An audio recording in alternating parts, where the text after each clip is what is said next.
For better or worse, rock music is as much an industry as an art form. It's surprising how many hugely popular bands wind up replacing members to keep the music going. These are the best band member replacements ever. Tortured Seattle native Layne Staley might have one of the most hauntingly beautiful voices to come out of the 90s. Sadly, the Alice in Chains frontman died from an overdose in 2002, adding to the tragic legacy of grunge stars who suffered early deaths. Still, the remaining members of Alice in Chains soldiered on. Guitarist and songwriter Jerry Cantrell stepped into the role of bandleader and invited his longtime friend and Comes With the Fall vocalist William DuVall to split lead vocals. DuVall immediately felt the pressure from the role he was filling, but the band took the change in stride.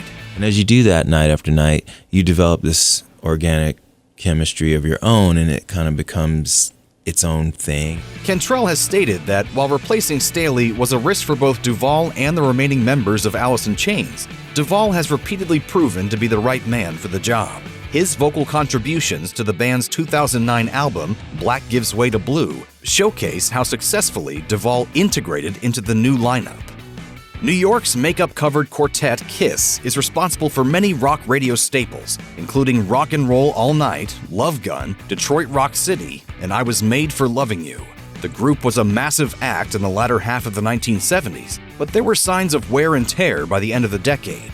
While there are conflicting reports about why drummer Criss left the band, it seems that he felt the burnout more than his bandmates.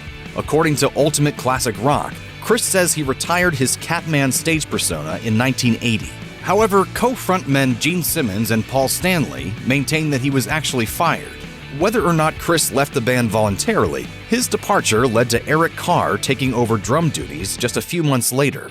Dubbed the Fox, Carr and his thunderous drumming would spend the rest of the decade anchoring Kiss's sound as the group navigated a shifting musical landscape. He contributed to some of the band's most popular tunes, like Lick It Up, Heaven's on Fire, and Crazy Nights. Tragically, Carr died of cancer in 1991 at just 41 years old. His loss is still felt by his bandmates and the entire Kiss fandom to this day. British punk rock band the Sex Pistols were known for their riotous onstage antics and the aggressively anti-establishment message they peddled through their music. According to Diffuser, bassist Glen Matlock was not enthused about the media attention the out-of-control punks were getting and had left the group by autumn 1977. This left the Pistols without a songwriter. The group's only album, Nevermind the Bollocks, Here's the Sex Pistols, a landmark release for punk, had come out mere months earlier. Luckily, the band's reputation for chaos and rebellion had been thoroughly established, so there wasn't a pressing need to release new music. It seemed like there was no future unless we tried to do something about ourselves. We weren't delighting in it. We was trying to say, well, you've got to kick up a fuss. Shortly after Matlock's departure, the Sex Pistols hired Sid Vicious to replace him. While his playing wasn't up to par, Vicious was never hired for his musical talent. The Pistols hired him because he had the punk look and attitude down to a T. Vicious was the perfect vessel to convey the Sex Pistols' anarchist ideology. Despite the fact that Vicious could not really play his instrument and he never actually recorded any music with the band, the punk icon's tragic death in 1979 left a lasting imprint on modern counterculture. It's not easy joining one of the greatest bands of all time, especially when you're replacing a crucial member. In 1975, Ronnie Wood found himself in this exact position when the Rolling Stones announced he would be replacing Mick Taylor on guitar. In a press release, Mick Jagger told sources the Stones hired Wood for the job because they were confident in his ability to handle the pressure of filling such large shoes, and they were optimistic that he could fill the spot for a long time to come. I was ill in bed in LA and I got this phone call from Mick. He said, "I'm desperate, will you come and help?" And I said, "Yeah, sure." Wood, who originally played for the Faces, proved up to the task. In fact, he later claimed he had envisioned himself becoming a member of the Stones for years. In an interview with Underground Classic Rock, he said he had even joked about joining the band with Mick Jagger years before he was even invited. He had to work hard for the spot, but it paid off for him and the band.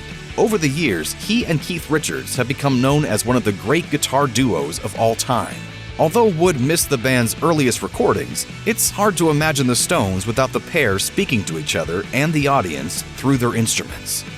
Anthony Kiedis has always been the vocalist for California funk rockers Red Hot Chili Peppers, and Flea has grooved on the bass since the band's inception. Will Ferrell lookalike Chad Smith has manned the drum kit since 1988, But the guitarist slot has been filled by no fewer than 7 players throughout the band's history. The band's original axeman, Hillel Slovak, tragically passed away in 1988.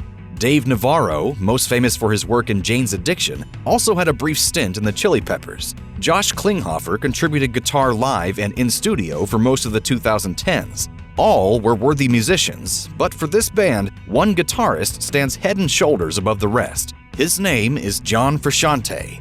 The band's on-again, off-again virtuoso has played on the 3 most successful Chili Peppers albums to date. The list begins with their 1991 breakthrough release, Blood Sugar Sex Magic, which featured hits like Under the Bridge and Give It Away. 1999's Californication, featuring the iconic title track and Scar Tissue. The final piece to the trilogy is 2006's double album, Stadium Arcadium, featuring fan favorites like Danny California, Desecration Smile, and one of the most infamous guitar parts in modern music with Snow Hey-O. In February 2022, Red Hot Chili Peppers announced their first album featuring Frusciante in over 2 decades, titled Unlimited Love. SoCal pop-punk trio Blink-182 spent the 90s making a name for themselves in rock circles. Tom DeLonge and Mark Hoppus's nasally lead vocals set a pop-punk precedent that is still a trademark of the genre today. Drummer Scott Raynor kept a rapid beat on songs like Damn It and Josie from the group's 1997 hit record, Dude Ranch. However, Blink's ascent wouldn't stop after a handful of rock radio hits. They were destined to conquer the world of pop. Sadly, Raynor wasn't the man for the job. There's a bizarre lack of verifiable facts regarding his departure, but Cheat Sheet claims his heavy drinking put him at odds with the other 2 members. Either way, by 1998, Raynor was out. In need of a replacement, Hoppus and DeLonge brought Aquabats drummer Travis Barker into their lineup. Kerrang reports that Barker agreed to fill in for a few dates. He then proceeded to master the songs in an hour flat and knock the gigs out of the park. By 1999, just in time for the release of the group's breakthrough record, Enema of the State, he was a full-fledged member. Barker, still manning the drums for Blink today, is arguably the most famous member of the band. His unmatchable skills have also made him one of the most in-demand drummers in music, contributing his talents to everyone from Yellow Wolf to Stevie Aoki to Machine Gun Kelly. Rolling Stone even listed him as one of the greatest drummers of all time. As a founding member of Black Sabbath, Ozzy Osbourne helped invent heavy metal. While other bands might have contributed to the genre's style and attitude, Sabbath provided the foundational blueprint that would eventually inspire rock icons like Iron Maiden, Metallica, Pantera, and Slipknot. When Osbourne was fired from the group in the summer of 1979, they had 2 choices: call it a day or try to replace the Prince of Darkness. They chose the latter option, and it's a good thing they did. Replacement singer Ronnie James Dio breathed new life into the band just in time for the turn of the decade. Ronnie came over and, God, when he started singing, bloody hell, I couldn't believe what was coming out of his little body, you know. Heaven and Hell, the first Sabbath album featuring Dio on vocals, went platinum. Fans ended up loving Dio's mighty vocals so much that he later formed another successful band with Black Sabbath bandmates Geezer Butler and Tony Iommi, also called Heaven and Hell. The band lasted from 2006 until Dio's tragic passing from stomach cancer in 2010. Dio's funeral was attended by thousands of fans, and much of heavy metal's royalty also came to pay respect to the beloved little man with the big voice. With David Lee Roth at the mic and Eddie Van Halen on guitar, Van Halen took the rock world by storm. It all started with their eponymous 1978 debut record, Van Halen. Diamond Dave, leaping and hollering across the stage in bright colors, was one of the most entertaining frontmen ever. For his part, Eddie was one of the most innovative rock guitarists to make the scene since Jimi Hendrix. Despite their combined talent, clashing egos and incompatible creative visions eventually led to Roth's 1985 departure from the group. Undeniably, it was the end of an era. For Van Halen, however, it was also the beginning of something fresh and equally successful. They hired Red Rocker Sammy Hagar to replace Roth. Hagar wasn't quite the showman Roth was, but he was extremely talented in his own right. He could play instruments on stage, and his raw vocal abilities were unmatched. His first album with Van Halen, 5150, was a smash hit, and the success didn't stop there. During the Hagar era, Van Halen had 9 top 40 hits, 2 more than the band achieved with Roth. While fans will always love Roth, they've come to appreciate Hagar as the man who saved the band at its lowest point. In the late 70s, Australian hard rock quintet AC/DC was one of the hardest working bands in the business. Their simple beats were complemented perfectly by duck-walking, schoolboy uniform-wearing Angus Young's guitar riffs and the raspy vocals of frontman Bon Scott.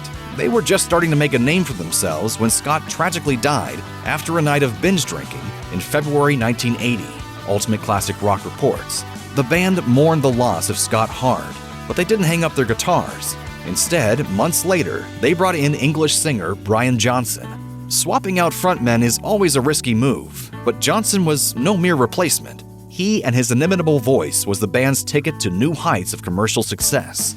Prior to Scott's death, 1979's Highway to Hell was by far the band's highest charting record, peaking at number 17 on the Billboard charts.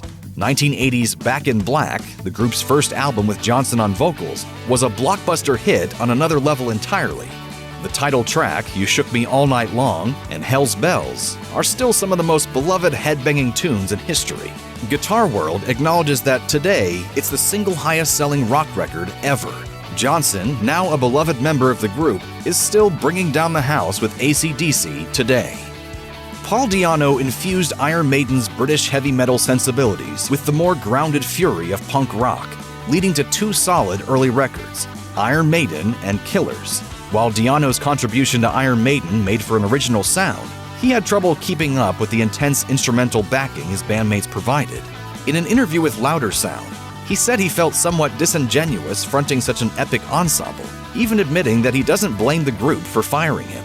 On October 26, 1981, Di'Anno's replacement, Bruce Dickinson, played his first show with Iron Maiden.